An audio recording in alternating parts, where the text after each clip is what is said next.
तो हम इसी की जांच करने आए हैं कि आखिरकार कारण था क्या मौत का। अच्छा डॉक्टर साहब, आपके हॉस्पिटल में पूर्व में भी विवाद रहा है, इस तरह से लापरवाही के चलते कुछ समय पहले भी मौत हो चुकी है इस मामले को लेकर, तोड़फोड़ आपके अस्पताल में तोड़फोड़ तक हुई थी, आपके हॉस्पिटल में क्यों होता है? एक बार ये भी आरोप लगा था पहले कि बच्चे बेचने का भी आरोप आप पे लगा। सर जी, वो बिल्कुल झूठे आरोप थे और उसमें कोर्ट की पूरी कार्रवाई हो चुकी है, कोर्ट से उसका फैसला आ चुका है और कोर्ट ने उसको जितने भी पर भी आरोप लगाया था सबको बरी कर दिया था कोर्ट। अच्छा, जो जिस परिवार की अभी जो महिला की मृत्यु हुई है जच्चा बच्चा की, वो तमाम आरोप लगा रहा था आपकी तरफ से कि लापरवाही आपकी तरफ से की गई है, उसमें पंचनामा भर के शव को भी पीएम के लिए भेजा गया, अचानक पीएम नहीं होता है और ये भी अफवाह है शहर के अंदर के 10 लाख रुपए या 15 लाख रुपए में फैसला हो गया। ये स्वास्थ्य विभाग की जो टीम आई है आपके पास जिले से, तो ये किस तरह से पूछताछ कर रही है, आपसे क्या जानकारी है इन्होंने? ये इसके बारे में विस्तार से जानकारियाँ कर रहे हैं और जो भी जितना ज़्यादा विस्तार से जानकारी करना चाहते हैं वो सारे जानकारियाँ कर रहे हैं इसमें।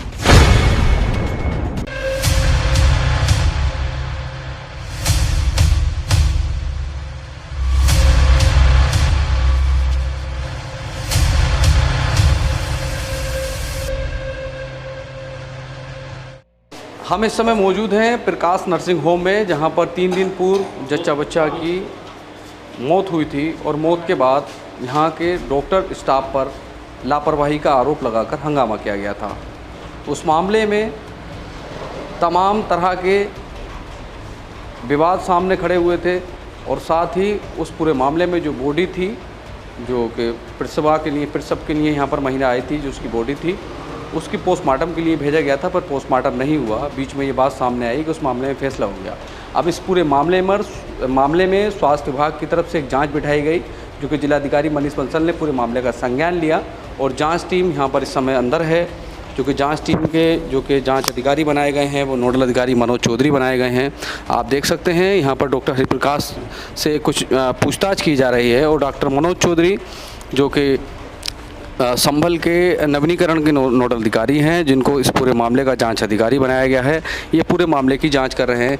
जिस तरह से एक लापरवाही का मामला सामने आया और मामले में सामने ये कहा गया कि जिस तरह से यहाँ पर प्रसव के लिए एक महिला आई थी जो कि उसकी लापरवाही के चलते मौत हुई थी, इस तरह के आरोप लगाए गए थे।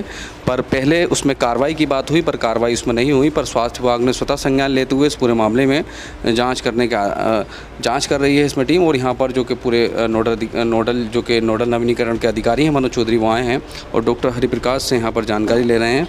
और क्योंकि यहाँ का पूरा जो नर्सिंग होम है, इसे पूरा जो कि डॉक्टर साहब की बीवी हैं हरिप्रकाश की, वो यहाँ पर देखती हैं डॉक्टर प्रेमकांता अग्रवाल हैं और उनके जो हस्बैंड हैं हरिप्रकाश अग्रवाल, दोनों ही MBBS हैं और हरिप्रकाश जो कि सर्जन हैं और स्त्री एवं प्रसूति रोग विशेषज्ञ अपने आप को बताते हैं। जिस तरह से पूरा हंगामा हुआ और इस पर बात की जाए प्रकाश नर्सिंग होम की, तो पूर्व में भी इसमें कहीं ना कहीं विवाद सामने आते रहे हैं। अब कुछ जानकारी यहाँ पर ली जा रही है और आप हम सुनना चाहेंगे, जो आप सुनेंगे।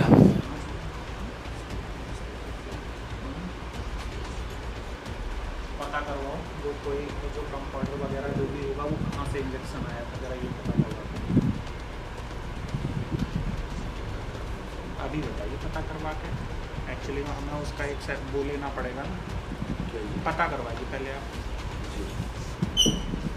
देखिए यहाँ पर जो पूरी नोडल अधिकारी थे नवीनीकरण के मनोज चौधरी, वो पहलू पर जांच कर रहे हैं कि जो महिला के इंजेक्शन लगाया था, जो कि मौत का कारण बताया जा रहा है, जिसमें अचानक से तबीयत ख़राब होती है और जो कि महिला की मौत हो जाती है और गर्भवती महिला थी, शिशु पेट के अंदर था।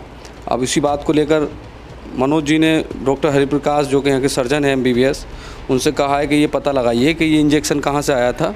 तो उस बात को वो डिनाई कर गए कि पता नहीं कहाँ से आया है। फिर भी क्योंकि जांच में बहुत आवश्यक है कि इंजेक्शन कहाँ से खरीदा गया था। अच्छा मनोज जी, ये बताइए कि ये पूरा मामला सामने आया था, इस मामले में अब तक कहाँ तक जाँच पहुँची है आपकी, और जो महिला की मौत का कारण है वो कहाँ तक अभी स्पष्ट हो पाया? एक्चुअली में अभी ये चल रहा है, अभी हम पहुँचे हैं तो अभी जो पेपर हैं, केस शीट वगैरह है, उसका स्टडी किया जा रहा है। तो उसी के आधार पे हमारी कोशिश ये है कि आखिरकार ये पता चले कि ये समस्या थी क्या, क्योंकि आयरन का इंजेक्शन बड़ा नॉर्मल होता है, वो बहुत सारे उसमें केसेस में दिया जाता है। नॉर्मली इस तरीके की कंडीशन नहीं आती है कि किसी की मौत हो जाए। ये तो डे केयर में बड़ी नॉर्मल सी चीज़ है। हमारे गवर्नमेंट हॉस्पिटल्स में भी बहुत सारी गर्भवती औरतों को हमारी तरफ से दिया जाता है। तो हम इसी की जांच करने आए हैं कि आखिरकार कारण था क्या मौत का। अच्छा, कि ऐसा भी हो सकता है ये इंजेक्शन नकली हो या एक्सपायर हो? उसी की जांच हम कर रहे हैं कि वो इंजेक्शन जो उस टाइम पे लगा वो तो डिस्पोज ऑफ हो गया, तो हम ये देख रहे हैं कि ये इंजेक्शन आखिरकार किसके यहाँ से आया और कौन से बैच का इंजेक्शन था। तो इसकी जांच करेंगे कि कहीं ऐसा तो नहीं था कि भाई इंजेक्शन ही गड़बड़ था। तो आप जो मौत हुई है उसकी जांच करने आए या इंजेक्शन की जांच करने आए? मौत की मेन तो देखिए मौत की जांच है। अब मौत का कारण तो उसी से पता चलेगा कि कहीं ऐसा तो बहुत सारे वो हो गए ना कि अब जैसे भाई नॉर्मली इंजेक्शन से मौत नहीं होनी चाहिए थी, समझ रहे हैं। अब हम ये देखेंगे कि कारण क्या रहा, कि डॉक्टर साहब की लापरवाही रही या जो है कोई वैसा वो रहा, तो ये देखने वाली चीज़ रही। देखिए फ़िलहाल अभी जांच चल रही है, अभी पूछताछ की जा रही है। डॉक्टर साहब से पूछा जा रहा है कोई आयरन का इंजेक्शन होता है, ये आम है, कहीं भी आप किसी भी हॉस्पिटल में जाएंगे तो आयरन का इंजेक्शन लग जाता है, पर आज तक ऐसा देखने को बहुत कम मिलता है कि उससे किसी की मौत हो जाए। और वो भी मौत होने के बाद जो हंगामा हुआ वो तस्वीरें आप लोगों ने देखी, तमाम तरह के आरोप विवाद खड़े हुए, मामला पुलिस तक पहुंचा।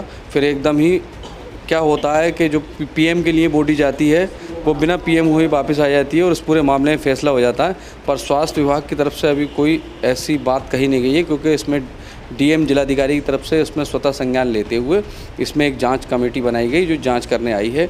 ये कारण पता लगा रही है कि मौत का कारण क्या है। अगर इसमें कहीं ना कहीं डॉक्टर हरिप्रकाश या उनके अस्पताल के स्टाफ की कहीं लापरवाही पाई जाती है तो इसमें स्वास्थ्य विभाग कार्रवाई की बात कर रहा है। अब फिलहाल हम ये भी देखेंगे कि जो जिस इंजेक्शन की बात हो रही है उस बारे में डॉक्टर हरिप्रकाश क्या जानकारी दे पाते हैं, ये हम आपको तस्वीरों में आगे दिखाएंगे।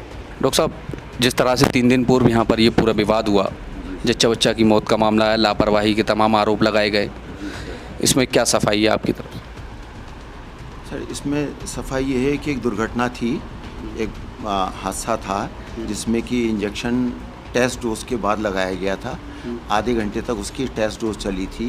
इंजेक्शन की जो कायदा है 100 ml सलाइन में लगा करके उसको बहुत ही स्लो स्पीड पर आधे पौने घंटे लगाया जाता है। जब कोई रिएक्शन नहीं होता तो उसको कंटिन्यू रखा जाता है, नहीं तो डिस्कार्ड कर दिया जाता है।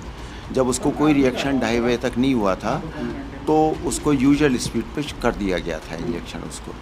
उसके बाद लगभग 3 बजे के करीब, 3 बजे में 10 मिनट करीब महिला ने घबराहट और उल्टी की कंप्लेंट करी थी। उसको तुरंत ही अटेंड करा गया था। उस समय उसकी पल्स और बीपी बहुत ही लो हो गया था। बहुत कोशिश करी गई थी उसको रिवाइव करने की, लेकिन ये एक दुर्भाग्य की बात है कि मैंने डॉक्टर शशांक चौधरी को भी बुलवा लिया था अपनी हेल्प के लिए, डॉक्टर मनीष मल्होत्रा को भी बुलवा लिया था अपनी हेल्प के लिए, लेकिन रिवाइव नहीं हो सकी। अच्छा डॉक्टर साहब, आपके हॉस्पिटल में पूर्व में भी विवाद रहा है, इस तरह से लापरवाही के चलते कुछ समय पहले भी मौत हो चुकी है इस मामले को लेकर, तोड़फोड़ आपके अस्पताल में तोड़फोड़ तक हुई थी, आपके हॉस्पिटल में क्यों होता है? सर, ये तोड़फोड़ तो आज तक कभी नहीं हुई। नहीं, एक बार एक घटना हुई थी, एक वाल्मीकि समाज की एक महिला थी, आपको ध्यान होगा। नहीं, वो तो लगभग 8-10 साल पहले की बात है, और उस लेडी को डिलीवरी के लिए आई थी। नॉर्मल डिलीवरी के दौरान उसकी डेथ हो गई थी उसकी। उसमें कोई किस तरह को के विवाद कंट्रोवर्सी या कोई ये नहीं था कि इन्होंने ये नहीं देखा या इसकी वजह से हो गया। एक बार ये भी आरोप लगा था पहले कि बच्चे बेचने का भी आरोप आप पे लगा। सर जी, वो बिल्कुल झूठे आरोप थे और उसमें कोर्ट की पूरी कार्रवाई हो चुकी है। कोर्ट से उसका फैसला आ चुका है और कोर्ट ने उसको जितने भी पर भी आरोप लगाया था सबको बरी कर दिया था। कोर्ट किसी को भी अपराधी नहीं माना था उसमें। अच्छा, जो जिस परिवार की अभी जो महिला की मृत्यु हुई है जच्चा बच्चा की, वो तमाम आरोप लगा रहा था आपकी तरफ से कि लापरवाही आपकी तरफ से की गई है, उसमें पंचनामा भर के शव को भी पीएम के लिए भेजा गया, अचानक पीएम नहीं होता है, और ये भी अफवाह है शहर के अंदर के 10 लाख रुपए या 15 लाख रुपए में फैसला हो गया। सर, ये इस तरह की बात कोई भी नहीं हुई है। उनको जो है, जो घर के लोग थे, उनको समझाने की, पैसिफाई करने की, और जो घटनाक्रम है उसके बारे में समझाने की कोशिश करी गई थी। उस समझाने में आकर के उनको अपनी उनकी जो मति थी या जो उनका ओपिनियन थी वो बदल गई उन्होंने, और उन्होंने सुबह कोतवाली में लिख करके दे दिया था कि हम इसको केवल दुर्घटना मानते हैं, इसमें कोई किसी पर कोई आरोप नहीं है, ना हमें किससे देना लेना है। हम लोग परेशानी में या जोश में आकर के इस तरह की बात कर बैठे थे। मतलब आप मानते हैं आपकी तरफ से एक भी रुपया उनको फैसले में नहीं दिया गया है? जी नहीं। अच्छा, जो आपके यहाँ स्टाफ नर्स हैं, वो कितने स्टाफ नर्स हैं जो आपके सहयोग करते हैं, जो आपकी वाइफ हैं यहाँ पर जो डिलीवरी करती हैं? मैं और मेरी वाइफ यहाँ प्रैक्टिस करते हैं यहाँ, और बाकी हमारे पास हेल्पर हैं, और एक हमने ओटी टेक्नीशियन है जो सर्जरी के समय हम बुलवा लेते हैं। अब ये स्वास्थ्य विभाग की जो टीम आई है आपके पास ज़िले से, तो ये किस तरह से पूछताछ कर रही है आपसे, क्या जानकारी है इन्होंने? ये इसके बारे में विस्तार से जानकारियाँ कर रहे हैं, और जो भी जितना ज़्यादा विस्तार से जानकारी करना चाहते हैं वो सारे जानकारियाँ कर रहे हैं इसमें, और अभी जानकारी चली रही है अभी। इसके बारे में और ज़्यादा कहना तो उचित अभी नहीं है।